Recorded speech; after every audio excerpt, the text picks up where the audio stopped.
સ્વાગત છે મિત્રો તમારું મારી યુટ્યુબ ચેનલ પર. મિત્રો હાલમાં જ એનટીપીસી એટલે નેશનલ થર્મલ પાવર કોર્પોરેશન દ્વારા એન્જિનિયર એક્ઝિક્યુટિવની ભરતી માટેની જાહેરાત કરવામાં આવેલ છે. જેમાં મિત્રો એન્જિનિયરની ભરતી 25 ફેબ્રુઆરી સુધી ઓનલાઈન અરજી કરી શકાશે. પગાર ધોરણ મિત્રો 40,000થી 1.40 લાખ રહેશે.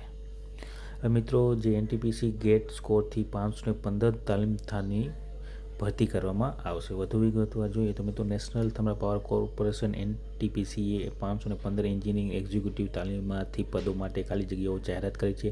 જોકે આ વર્ષે સિવિલ એન્જિનિયરિંગ પદો માટે કોઈ ખાલી જગ્યા બહાર પાડવામાં આવી નથી. ઇલેક્ટ્રિક, મિકેનિકલ, ઇલેક્ટ્રોનિક, ઇન્સ્ટ્રુમેન્ટ અને કોમ્પ્યુટર સાયન્સ એન્જિનિયરિંગ અને ઇન્ફોર્મેશન ટેકનોલોજીમાંથી બીટેક અને બીઈ સ્નાતકો અરજી કરી શકશે.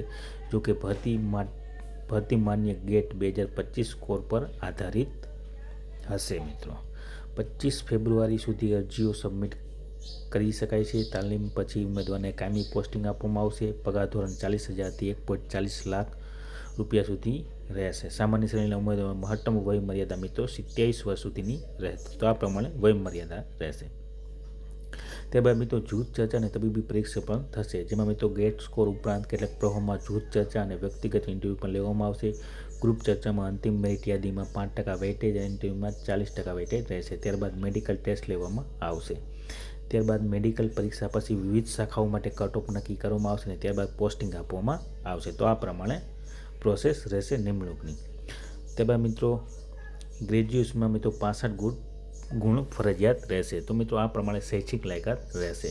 મિત્રો ઓપન કેટેગરી ઉમેદવારો જે છે જનરલ, ઈડબ્લ્યુએસ અને ઓબીસી ઉમેદવારોએ બીટેકમાં 65% ગુણ મેળવ્યા હોવા જોઈએ.